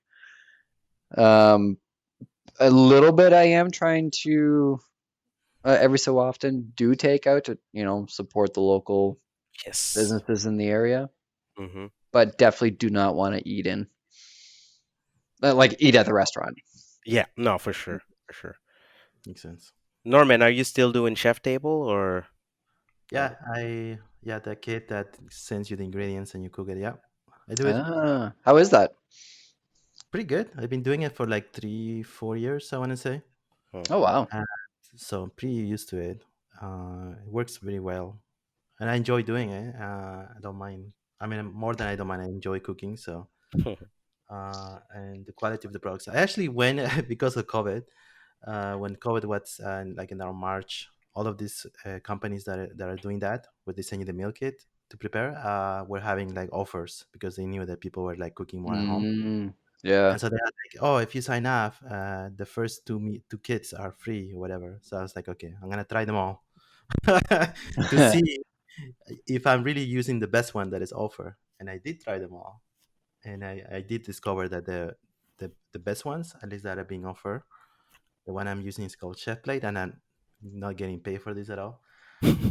Hello, Hello Fresh was the other one that I tried. That out of all of them, because I tried like maybe five, they were the best. Like Wait, so which ones were the best? Hello Fresh and Chef Plate, just based on Okay. my and I discovered it's just because of the recipe that they were giving out and the quality of the ingredients. Yep. It made a difference because I would make the same dish with another company, like this not one of them. I forget which one it's called. It will be the same dish. It will be like like a type of pasta, and I was like, it's the same thing, but yet the ingredients are different. It's just this company gives different ingredients, and it would just taste awful on the other one. And I was like, how is Mm. it possible? And it's just like I don't know. I guess it's just the ingredients. The ingredients make a difference in cooking. You know, Is it? What do you mean ingredient? Do you mean specifically like the like vegetables? like the pasta. I don't know. Like I Okay. don't. But if it was pasta, like the pasta that they give you in chef plate, for example, you I would cook it for the same amount of time and the same amount of way, and it would be more al dente.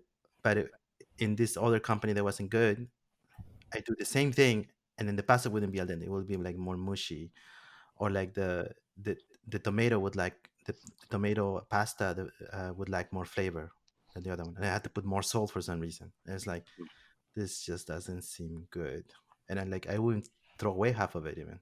That's how bad it was. Huh. That's, yeah, I don't know. Interesting. But in Are cooking, I are just they know good because with if you're unsatisfied? Are they good with like feedback? I didn't bother. I just simply said like I'm gonna go with this company ever again, and that's it. Forget about it because I didn't pay for it anyway. I can't really complain if I'm not paying for it, right? Well, that's Oh, true. that was free. Yeah. I Okay. get the meal for free, I so see. like, just goodbye after.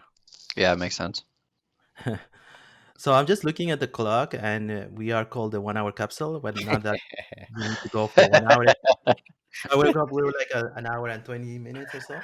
Well, it's Yes. an hour. They're more guidelines, really, right? Exactly. I wanted to just, maybe we can suggest to stop here, and unless Tierno, you want to keep No, it's going. fine. Martin, is there anything you want to share about maybe your work if someone is interested in, knowing more about it?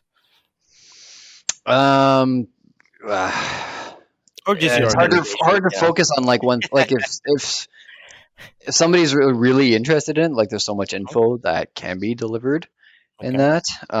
There is what I can say right now. Before COVID, there was a lot of jobs out there. There's a lot of Hmm. going on, and once things pick up again, like the industry was already starting to experience the pilot shortage. So it's good for people who are currently in the industry, and at the time it was good for people who were interested in it as well, Mhm. because I spent like I graduated in 2007, and my dream job was to get corporate jet, and it took me until 20 it took me 10 years essentially to get to where I am. And some of my coworkers is less than half the time. Hmm. uh, So let me ask you this question as question that I ask all of my other guests, because I can see that you are doing what you love to do. mhm. I would assume that because you love it, maybe it doesn't even feel like work sometimes because you love.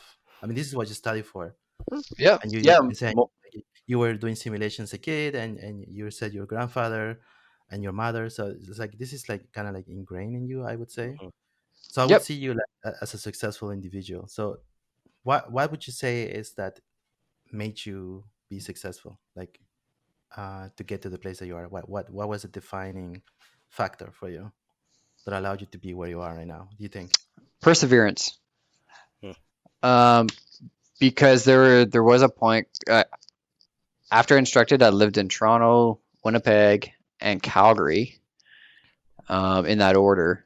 And then I came back to Toronto. And while I was in Calgary, I was out there during the oil crisis, and I got laid off. Mhm. I found a temporary job for flying, and but I couldn't really seem to get my foot in the door for corporate. It's very much like who you know type thing. And so I was getting close to the time where I would just throw my resume in for the airlines and just say, whatever.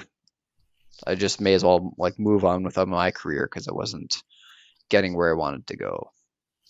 But so I waited a year at that temporary job, continued to look, and at the end of that year, it actually worked out. So it was a lot of the whole 10 years was essentially stepping stones to get to where I am now. Mhm. And it took that long. That's how long people before me, it would take longer. Mhm.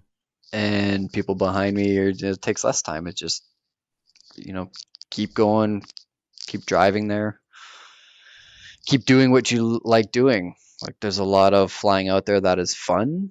There's a lot of flying out there that is more work. Like if you can find something that you love doing, then let's stick with it. Mhm. Well said. The one thing that I see in myself also is that it's important to have a support system, right? Like if you have family support, if you have friends that push you, encourage you, that also can be key. Yeah, very much. And having a close knit group of friends. So, um, like if one person gets the job at this one company and they know a whole bunch of pilots that are looking for jobs and the company is looking for pilots, like it works out better for everybody. Mm, that's true. Point. It's much easier. They prefer that than shuffling through 100 resumes, right? Yeah. Makes sense. Or I like would. being recommended by somebody that they trust. That Yeah, exactly. So True. they as long as they like the initial person, then sure. yeah. Or like, as opposed to, oh, do you know this person? I should probably say no. And on to the next one. Yeah, exactly. Yeah, so keep going with it, and I still enjoy it. I enjoy most days going into work, Hmm. um, which is great. And I'm trying to rent a plane next week, even so that my girlfriend Greta and I can go up and putz around the local area. That's awesome. Mm. You've done it like a few times, probably, right? It's not the first time you're renting a plane. Not the first time, but I haven't done it in a while, Hmm. and it's not cheap because insurance is just so high these Mm. days. Even people who have their own private like four-seater airplane, Yeah. um, they say that, like I was talking to somebody about this in terms of getting checked out, as in like making sure I'm safe to fly and then take the plane up myself. But they were saying owners were complaining about increase in insurance 25 to 40% over the past year. Hmm. And so it's making it a little more difficult to fly, and they might rent their plane out more, which is kind of good and bad, but it just sucks because I think some of it is led a little bit by crash history, Mm. Mm. because these you don't hear about it, but these small planes do crash, and maybe certain ones crash more than the others. Hmm. There's a safety newsletter that comes out periodically throughout the year, and I read it, and I read about these crashes and everything, and it's interesting. It's sad because not all of them, like have happy endings type thing, Hmm. Hmm. but it's kind of an industry go-to. Have you guys heard of Mayday? Mayday, no. I know the term, but The no. term, maybe, yeah. Yeah. There's a TV show called Mayday. I think it's done by Discovery, and they look at mostly airline accidents during the past decades, and they recreate it in a entertainment format type thing, but it's still based Mm. off documentary. And Mm. it's really, for somebody in my industry, it's really interesting to watch and like learn and pick up certain things on. Like they did one on the Hudson River crash. They did one on the Air France one that crashed, Hmm. and a whole bunch of others.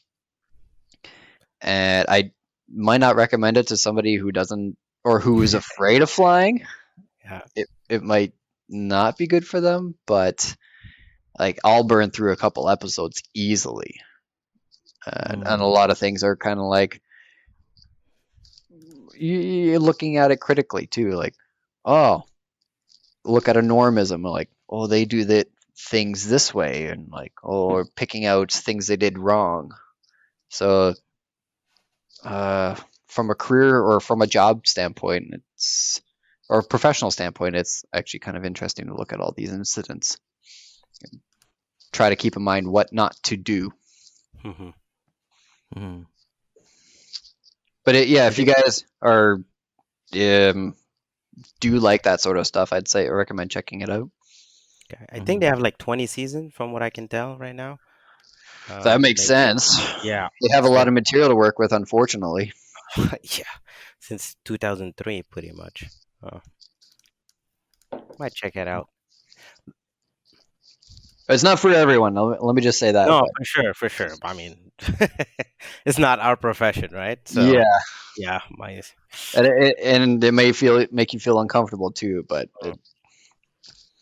But for you, it's more of a like, kind of like a way to learn certain things, or just yes, very yeah. much. And they take different things from each one in the industry. Like the Air France one, they looked at how pilots are trained, and they're trained one way, and because they're trained that way, it's harder for them to recognize like this other situation. Mm, So because of that crash, they looked back at the training, like how can we make this training better? interesting. Because this remind me of I don't know if you read the Malcolm Gladwell book, The Outlier. No.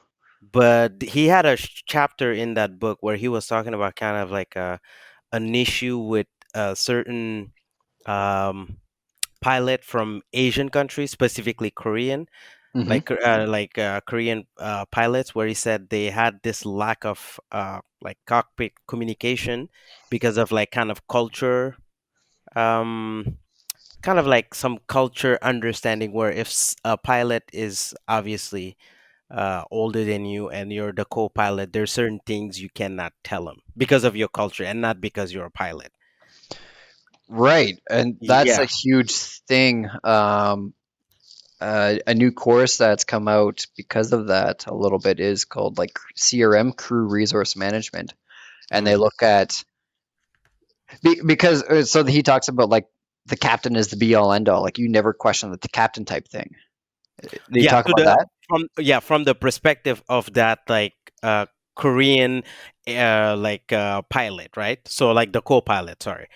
So he to his perspective is like even if I see an issue, I will tell him, but kind of like indirectly because Yes, culturally that's how we are.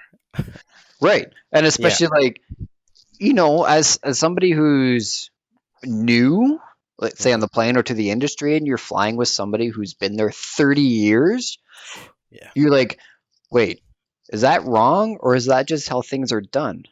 Mm. And unfortunately, on sometimes if they don't speak up, then you end up with you know bad circumstances. One of the biggest ones, the biggest aviation incident in history is the Tenerife crash Where back in 1977. It was Mhm. two Boeing 747 jets crashed. So like almost two double-decker aircraft crashing into one another. Wow.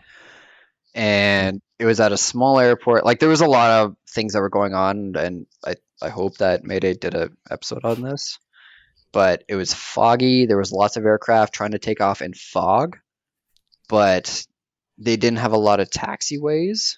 So in order to get to the takeoff point on the runway, you had to cross the runway first, and then taxi down to the end, and then line up for takeoff. So one 747 did that, and then another one was midpoint crossing the runway when the first aircraft was like, "Okay, we're taking off now." And the first officer was like, are we cleared? And the captain's like, yep. So And his off they word went. was, yeah. Wow. The What? like, there's much more to it than just that, of course, Mhm. to the whole incident. Mhm. Like the Mayday episode explains it, but essentially, one of the things you can look down to is like making sure or double checking, and the captain doesn't know everything type thing. Hmm. So it's kind of like the what do you call it? The cockpit culture, right? Whereas, Yes, yeah, very yeah, much. interesting. So that book that you were talking about, Hmm. What's it called? The Story of Success. Yeah, the outlier. Sorry. So basically, he's just kind of explaining like how much experience do you need in life to be to be a master at your craft, right? So that's basically where the theory of 10,000 hours came out. Uh, So he's using a bunch of example to explain certain things, and that was one of them. okay. Mm. Yeah, Huh. Well, that's interesting. yeah. Like Did you if enjoy it? Oh, the book is amazing. Yeah, I did enjoy it. Like he uses so many practical example in sports or you know like a regular desk job or even something I can't relate like a pilot. And he explains in detail how that person started at the job and how he pretty much became a master, and then you see in between like all the issue he had to go through, like example for this guy, the cockpit culture, and etc., and how can you avoid those things to make sure that you become a master, or how can the work culture can avoid Mm, those kind of things. right.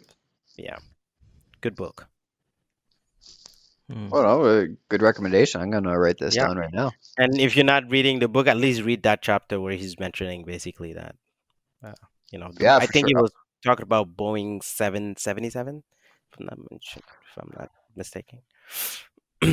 Well, when did this book get published? Oh, this 2008. Okay. Yeah, Hmm. what good read. All right, Did good. that series cover? Did that series cover the Malaysian flight that disappeared in 2014 in I'm Capsule not 9? sure actually. Yeah. I actually heard a podcast on that was really good. Hmm. It I, was 2 episodes long, which this is almost 2 episodes long. yes, Yeah. honestly, you should maybe do your own podcast. It would be Yeah. interesting because I learned a lot today. Like I thought it was gonna be, you'll tell me the typical things, but like you really went in depth and like precise example. So I mean, why not? That'll be interesting. Yeah, sure. And maybe it depends if I want to do it between Netflix shows. Well, this year we had the Ukrainian flight that got shut down with the Iranian government. Oh Oh my God, yeah, that one. it's crazy, man. That Like was amazing. imagine you're a pilot, right? Your job is just to bring people, and now you're in between this war between countries where it's like, bro, I'm not like Yeah, this is keep not me out of part of this. my job, man. Like, yeah, I got It's part dinner of to get to. seriously. the 2020 set of stuff that happened. This is happening in January, and then of course right after, like, This year it's close to a Valdez. World War III, and then there was like fire, like forest fires, and there's Kobe Bryant, there's COVID, and it's like, and we're only what, July? Yeah, Only July, yeah, this year has so been far. Hmm. right. Um, I don't know if I can. Am I allowed to mention like other podcasts on this one, or is that Sure. like faux pas? Ah, okay. Have you guys heard of like, oh, crap? What's it called? The two guys that talk and they explain different things every week. Ooh. They actually do. They do the episode on the Malaysia flight. Mm-hmm. Um, Is what? that the stuff you should know podcast? That's it. That's it. Yeah. Yeah. Okay. How did I get that from your description? That Like I was said, really good. it's a podcast that I used to follow a lot. That's Yeah. why I knew it. So they have a lot of interesting stuff too, but they did the Malaysia one and I heard it on there. Yeah. And Okay. their current, I didn't hear about this before that episode, but after that Yeah. episode, like their main focus was that the captain went rogue. The captain went rogue. Is that the leading theory right now? That's, according to them, that's the leading theory, yes. Okay. But it's a theory, right? So they look at why. Still, like, how would that whole plane go missing? Well, so according to them, what he did was he, what we call it, dumped the cabin. He depressurized the cabin while only he was wearing a mask, an O2 mask. Hmm. And so essentially, when you're up at that altitude and you don't have oxygen, like you only survive about a couple minutes. Hmm. So he, according to them, or according to the theory, he like killed everybody and then flew around for a couple hours and then crashed. Yes. Like That could. that was news to me because I didn't hear about any of this before that at all. Yeah. Yeah. No, that's it's quite something. Just to go that way. And I know how many passengers they had, like 227 passengers and 12 crew members on Stuff. board. And a brand new, almost brand new Plane. aircraft. Yeah. Insane. Plus the PR nightmare, right? Yeah. Well, It's because wasn't the Malaysia one shot down? So they had two yep, incidents in 1 year. yep, pretty much. And then it's like, There's hey, another one. who's gonna take that plane? Who's gonna take that plane anymore, right? Yeah, exactly. Uh, So flying over the Caribbean, which you do, right? You have flown over the Caribbean. Yes. What about that whole like Bermuda Triangle thing? Is that something I don't know, like, because we fly over Bermuda a lot when we go to the Caribbean. That's one of the main direct yeah, routes that we take because we fly from Toronto, we go to New York, and from yeah, New York we fly overhead Bermuda to typically around Saint Martin area. yeah, And no, that's like I remember just, reading about Bermuda Triangle as a kid and being all worried about it, yeah. and I don't just never really heard of it once flying. So it's like maybe just urban legend then. Knock on wood so far, yes. Yeah, one of those things. But I don't know, is it like it is it more of a ship thing or is it supposed to be aircraft as well? I don't know. Maybe hmm, it's the ships. time will tell, maybe. Yeah. I mean, you as you said, it's only July in 2020, right? Yeah, we have another 6 month. Honestly, man, this year I'm just taking it as like it's not even my birthday. I didn't have a birthday this year. Next year I'll be 31. And There we you go. go. We'll go from there. We'll go back a year. Yeah, this year should be like people like to cancel, right? Yeah, Everything. exactly. So I'm let's just cancel canceling the 2020, birthday. man. Might as well. That's the least I could get, you know. Yeah. Does that get Actually, rid of the white hairs too? Yeah, I can get rid of a Uh, few of these. yeah, I I have a Google incidents, the Wikipedia about incidents in Bermuda Triangle. So there's like almost an equal number of incidents on the sea than in the air. Oh, yeah. interesting. One example, 2017, May 15, a private MU-2B aircraft was flying at 24,000 feet when it vanished from the radar and radio contact with the air traffic controllers in Miami. Plane wreckage was never found later. That's crazy. Wow. Yeah. In 2019, July 4th, billionaire Chris Klein, a coal tycoon, was among 7 people killed in a helicopter crash in the Bahamas. A helicopter went down shortly after the layoff Grand Cayman Island. There's a bunch of them. Huh. Well, so they included the Bahamas as part of the triangle. Yeah, Oh, interesting. there's a list here, list of Bermuda Triangle incidents. And there's an Wow. equal number How long air. is this list? Hopefully not too long. It's pretty Yeah. long. Oh boy. These recorded incidents from dating from 1945. Okay. Huh. Interesting. But only from 1945? Was it only from the the end of the war? Here they just have recorded incidents from 1945. Huh. Interesting, right? Probably And didn't then count like U-boat attacks on convoys as part of that. sea incidents from 1492 for some reason. Oh, What? wow. We'll never know. All right. Wait, 1492? Yeah. How is that Interesting possible? date to start from. Yeah. What? Night of 1811, Christopher Columbus and the crew of Santa Maria reportedly sighted an unknown light just days before the landing to Wanahi, an island, I guess. Don't know.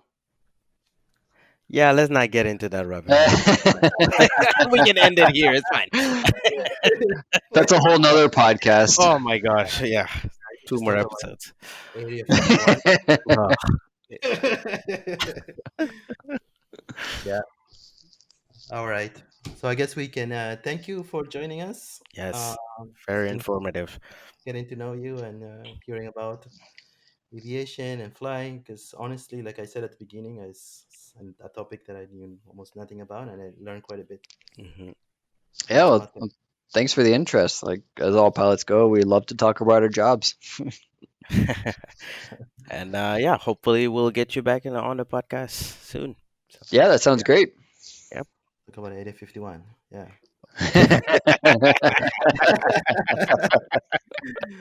All right. Thank you both. All right, thank you.